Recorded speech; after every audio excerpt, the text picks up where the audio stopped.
तो स्वागत है दोस्तों आपका सोलो लेवलिंग रैग्नारोक के चैप्टर 6 में। और अगर आपने पिछले 5 चैप्टर नहीं देखे तो ऊपर लिंक फ्लैश हो रही होगी, तो आप वहां पे चेक कर सकते हो। तो जैसे कि हमने लास्ट चैप्टर के एंडिंग में देखा था, सुहो पहली बार अपनी शैडो एक्सट्रैक्शन स्किल यूज करता है और यही इस चैप्टर की शुरुआत है, जहाँ पे जो मरे हुए गॉब्लिन्स है वो अभी शैडो गॉब्लिन बन चुके हैं और उनका लेवल है 1। तो यहाँ पे सुहो का बहुत ही बढ़िया रिएक्शन आता है और वो कहता है कि अच्छा तो ये है शैडो एक्सट्रैक्शन। और अपना बेरू भी बहुत ही एक्साइटेड है यहाँ पे। लेकिन उसके बाद यहाँ पे सुहो जो कहता है वो सुन के बेरू और जो शैडो सोल्जर होते हैं वो बहुत ही सरप्राइज होते हैं, क्योंकि यहाँ पे सुहो कहता है कि मैंने जितना सोचा था ये उतना भी इम्प्रेसिव नहीं है भाई, ये यहाँ पे शैडो एक्सट्रैक्शन की बात कर रहा है। और हम अगले सीन में देखते हैं कि ये सुनने के बाद इन तीनों गोब्लिन के आंखों में आंसू आ चुके हैं। तो यहाँ पे बेरू अपना यहाँ पे एक्सप्लेन करता है कि वैसे तो जो न्यूली एक्सट्रैक्टेड शैडो सोल्जर होते हैं वो थोड़े बहुत कमजोर होते हैं उनके ओरिजिनल लाइफ से। तो यहाँ पे सुहो क्वेश्चन करता है कि क्या वो साइज में छोटे भी हो जाते हैं। तो यहाँ पे बेरू कहता है कि हाँ बिल्कुल, थोड़े बहुत छोटे तो हो ही जाते हैं। और उसके बाद सुहो एक लाइन पढ़ता है और वो कहता है कि यहाँ पे तो लिखा है कि ये एक दिन के अंदर गायब हो जाएंगे। तो यहाँ पे बेरू अपना शौक होता है और वो कहता है कि क्या मतलब ये गायब हो जाएंगे, क्या तुम्हारे पास शैडो स्टोरेज की स्किल नहीं है। तो यहाँ पे सुहो कहता है कि नहीं, ये स्किल तो मेरे पास नहीं है। तो ये सुनने के बाद अपना बेरू बहुत ही नाराज होता है और वो यहाँ पे एक्सप्लेन करता है कि शायद ये इस वजह से हो रहा है क्योंकि तुम्हारी जो इंटेलिजेंस की स्टैट है और तुम्हारी जो लेवल है ये बहुत ही कम है और ये दोनों चीजें अफेक्ट करती है शैडो अथॉरिटी के स्किल को। लेकिन यहाँ पे बेरू अभी भी नाराज है और वो कहता है कि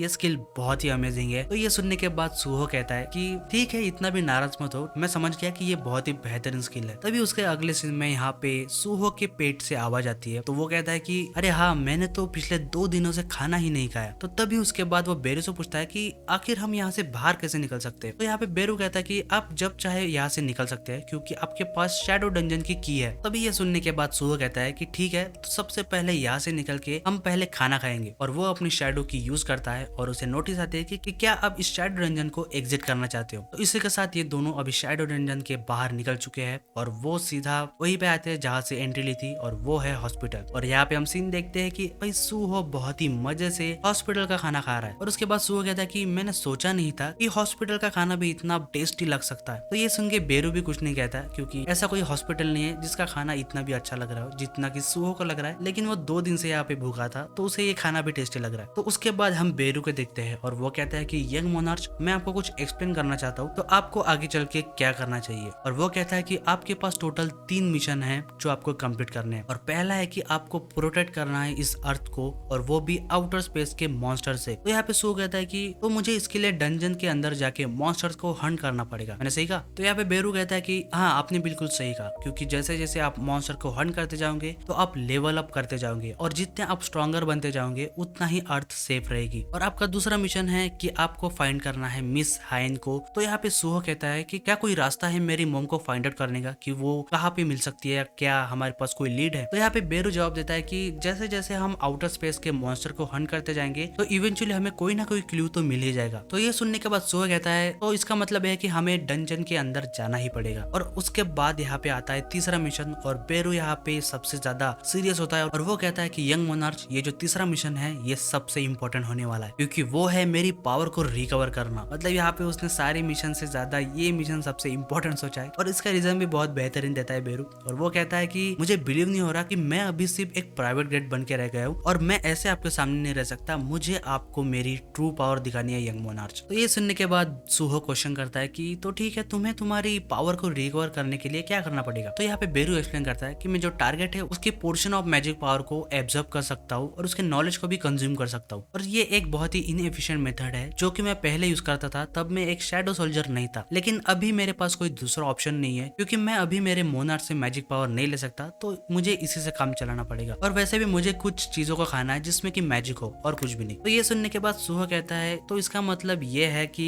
तुम्हें भी डंजन में जाना ही पड़ेगा। तो तभी हम देखते हैं कि यहाँ पे सुहो का खाना खाना हो चुका है और वो खड़े होकर बेरू से कहता है तो ठीक है, अभी तैयार हो जाओ। तो यहाँ पे बेरू बताता है कि अगर आपको डंजन के अंदर जाना है तो आपको एक लाइसेंस हंटर बनना पड़ेगा। तो पहले हम हंटर एसोसिएशन जाते और आपकी मैजिकल पावर को मेजर करते। तो ये सुनने के बाद सोचता है कि तो मुझे मेरी मैजिक का मेजरमेंट करना पड़ेगा, लेकिन मैं एक ऐसा अवेकनर हूँ जो कि लेवल अप हो सकता है, तो आखिर मेरी रैंक क्या होने वाली है, क्या हो अगर मैं एक एस रैंक हंटर हूँ। तो तभी हम देखते हैं एक लेडी को जो कि यहाँ पे हंटर एसोसिएशन में काम करती है और वो कहती है कि तुम्हारा मैजिक लेवल है 46 और तुम एक ई रैंक अवेकनर हो। तो भाई ये बात सुन के यहाँ पे सूहो थोड़ा डिप्रेशन में जाता है, क्योंकि वो सोच रहा था कि वो एक एस रैंक अवेकनर हो सकता है, लेकिन वो निकल आता है एक ई रैंक अवेकनर। तो यहाँ पे थोड़ी हंसी तो आती है। और ये सुनने के बाद सूहो वहां से बाहर निकल आता है, और उसके बाद यहाँ पे बेरू उसे यहाँ पे थोड़ा कंसोल करता है, और वो कहता है कि मैंने सुना है कि जो हंटर्स है वो अपना रैंक डिसाइड करते हैं उनकी मैजिक लेवल से, और अभी आपकी रैंक बहुत ही कम है। इसका सिंपल रीजन है क्योंकि आपकी मैजिकल लेवल बहुत ही कम है, क्योंकि आपने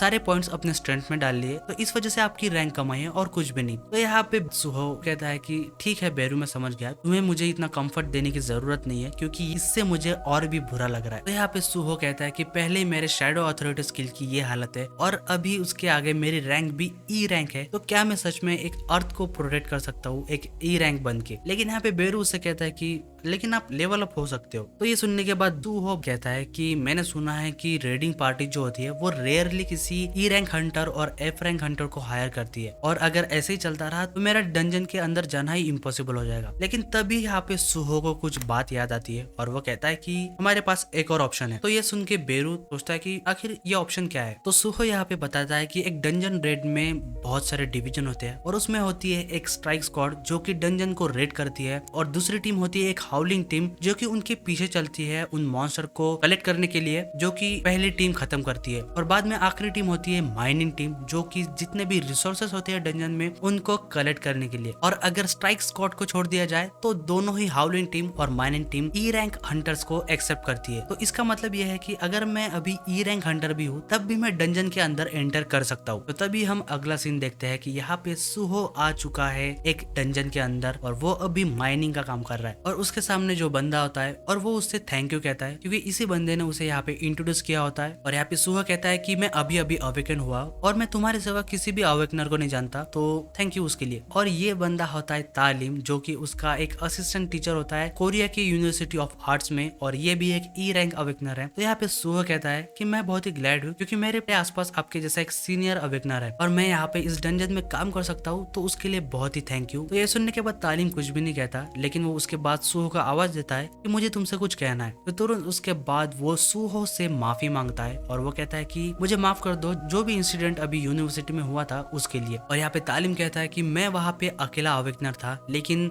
तब भी मैं डर के वहां से अकेले ही भाग गया। और वो याद करता है कैसे वहाँ पे वो इन सबको छोड़ के भाग गया था, और वो उसके बाद सिंसियरली सॉरी कहता है, और उसके बाद वो कहता है कि मुझे माफ कर दो क्योंकि मैं वहाँ पे कुछ भी नहीं कर पाया। लेकिन यहाँ पे सूहो उससे कहता है कि प्लीज अपना सर ऊपर करो, क्योंकि तुम सिर्फ एक ई रैंक अवेकनर हो जैसे कि मैं हूँ। और वैसे भी हंटर एसोसिएशन वालों ने ई रैंक हंटर को सीधा बोल दिया है कि जब भी तुम्हारे सामने मैजिक बिस्ट आ जाए तो तुम्हें वहां से फुल स्पीड से भागना है, और तुमने सिर्फ उस गाइडलाइन को फॉलो किया है और कुछ भी नहीं। तो ये सुन के तालिम थोड़ा शॉक हो जाता है, क्या मतलब तुम एक ई रैंक हंटर हो? तो यहाँ पे सूहो बताता है कि हाँ तुमने सही कहा, क्योंकि मेरा माना लेवल सिर्फ 46 है, और ये बहुत ही कम है इवन ई रैंक हंटर के लिए। तो यहाँ पे तालिम कहता है कि तुम्हारा माना लेवल मुझसे भी कम है, आखिर ऐसे कैसे हो सकता है? क्योंकि मैंने देखा था तुम्हें उस मॉन्स्टर से लड़ते हुए जबकि मैं वहां से भाग रहा था, क्या मैंने कुछ गलत तो नहीं देखा? तो हम देखते हैं कि यहाँ पे सूहो फिर से अपने काम पे लग चुका है, और उसके बाद यहाँ पे तालिम कहता है कि तो ये बहुत ही इंप्रेसिव बात है कि एक ई रैंक हंटर एक मैजिक बिस्ट से फाइट करता है और वो जिंदा भी बच गया। और तभी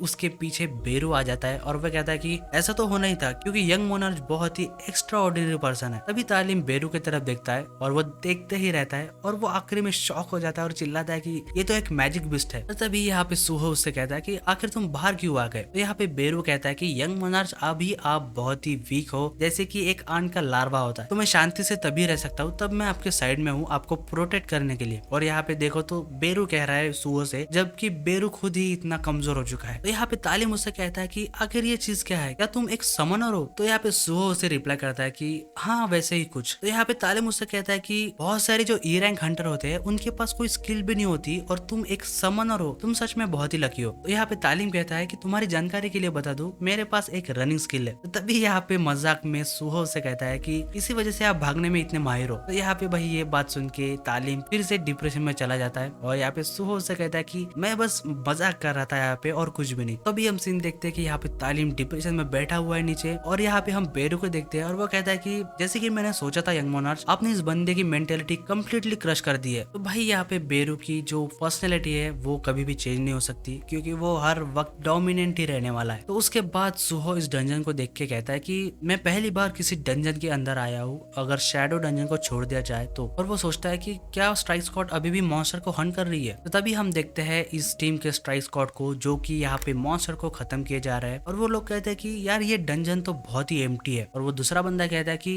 हाँ तुमने सही कहा, क्योंकि स्टार्टिंग से यहाँ पे सिर्फ वुल्फ मैजिक बिस्ट ही आ रहा है और कोई भी नहीं। और वैसे भी जो वुल्फ पेल्ट्स है उनकी वर्थ इतनी ज्यादा नहीं है, लेकिन कभी कभी उनके कॉर्प्स के अंदर बहुत सारे इसेंस स्टोन्स होते हैं, तो उस वजह से हमें यहाँ पे हार्ड वर्क करना ही पड़ेगा। और उसके बाद एक तीसरा बंदा कहता है कि ठीक है तुम इतने भी नाराज मत हो, क्योंकि कभी कभी डंजन के आखिरी में हमें बहुत ही अच्छा रिजल्ट मिलता है। तो तभी वहाँ पे एक बंदा होता है, उसको एक सीक्रेट रास्ता मिलता है और वो उसे कहता है कि यहाँ पे एक रास्ता है। तभी ये बंदा खुश होकर कहता है देखा मैंने कहा था कि डंजन में कभी भी कुछ भी हो सकता है। तो तभी ये सब लोग एक जगह पे जाते हैं जो कि दिखने में तो बहुत ही खूबसूरत दिखती है, लेकिन यहाँ पे ये कहता है कि आखिर ये जगह है क्या ये एक रून्स है। लेकिन ये सामने वाला बंदा कहता है कि क्या हमें बाहर जाके पहले बैकअप के लिए रिक्वेस्ट नहीं करनी चाहिए। लेकिन उसमें से एक बंदा कहता है कि मेरी जो डिटेक्शन स्किल है वो कोई भी मैजिक बिस्ट को डिटेक्ट नहीं कर पा रही है, मतलब यहाँ पे कोई भी नहीं है। तो उसे दूसरा बंदा रिप्लाई करता है कि अगर यहाँ पे कोई भी बिस्ट नहीं है तो आखिर इस जगह का मतलब क्या है। तो बंदा कहता है कि तो ठीक है हमें यहाँ पे कुछ ढूंढना पड़ेगा, क्योंकि किसे पता, क्योंकि यहाँ पे एक हिडन ट्रेजर भी हो सकता है। तभी हम देखते हैं स्वॉर्ड को जो कि बहुत ही बढ़िया दिखती है और वो इस स्वॉर्ड को देख के कहते हैं कि यार यहाँ पे तो सच में एक ट्रेजर है। तो ये सब लोग वहाँ पे इकट्ठा हो जाते हैं और कहते हैं कि आखिर ये वेपन है क्या, शायद हमने एक जैकपॉट हिट कर लिया है, तो हमें इसे पहले अप्रेस करना पड़ेगा। लेकिन ये दिख तो बहुत ही अमेजिंग रही है, मतलब ये बहुत ही हाई लेवल की होगी। लेकिन इस तरह के ट्रेजर जो है वो हमेशा एक ट्रैप के साथ आते हैं, तो हमें यहाँ पे केयरफुल रहना पड़ेगा। तो तभी वहां से एक पीछे का बंदा आता है और वो कहता है कि तुम सब पीछे हो जाओ, मैं इसे अभी बाहर निकालता हूँ। लेकिन जो दूसरा बंदा आता है वो कहता है कि किम तुम अभी रुक जाओ, क्योंकि यहाँ पे बहुत सारे ट्रैप हो सकते हैं। तो भाई यहाँ पे किम कहता है कि कोई फर्क नहीं पड़ता अगर यहाँ पे ट्रैप हो, क्योंकि मैं एक सी रैंक टैंक हूँ तो मैं ये हैंडल कर लूंगा। और तभी वो यहाँ पे उस स्वॉर्ड को निकालता है और तभी उसे उस स्वॉर्ड की पावर रियलाइज होती है, क्योंकि वो जाता है एक अलग ही रियल में और वो कहता है कि आखिर ये है क्या। और वो देखता है एक मॉन्स्टर को जिसकी आंखें वहां पे चमक रही है और उसने अभी वो स्वॉर्ड पूरी बाहर निकाल ली है। और वो स्वॉर्ड बाहर निकालने के बाद उसके पीछे जो बंदा होता है वो कहता है कि तो यहाँ पे कोई भी ट्रैप है नहीं, तो ये अच्छी बात है। तो वो किम को आवाज देता है, लेकिन यहाँ पे किम कोई भी रिस्पॉन्स नहीं देता। और वो बंदा कहता है कि किम अगली बार से तुम थोड़ा संभल के रहना, क्योंकि यहाँ पे ट्रैप हो सकते हैं। तो ये सुनने के बाद किम कहता है कि तुम्हारी हिम्मत कैसे हुई, और वो उस बंदे की गर्दन उड़ा देता है। और उसकी गर्दन उड़ने के बाद जितने भी पीछे के लोग होते हैं वो ये देख के शॉक हो जाते हैं। और भाई यहाँ पे किम को उस स्वॉर्ड ने पजेस कर लिया है और वो कहता है कि आखिर किसकी हिम्मत हुई है इस स्वॉर्ड को हाथ लगाने की, क्योंकि ये स्वॉर्ड बिलोंग करती है मोनार्च ऑफ फैंग को। और ये पैनल बहुत ही बढ़िया लगता है और इसी के साथ ये चैप्टर खत्म होता है। तो अगर दोस्तों आपको ये वीडियो पसंद आता है और अगर आपको सोलो लेवलिंग रैग्नारोक पसंद है तो आप इस वीडियो को लाइक और चैनल को सब्सक्राइब कर सकते हो। तो मिलते हैं दोस्तों अगले चैप्टर में।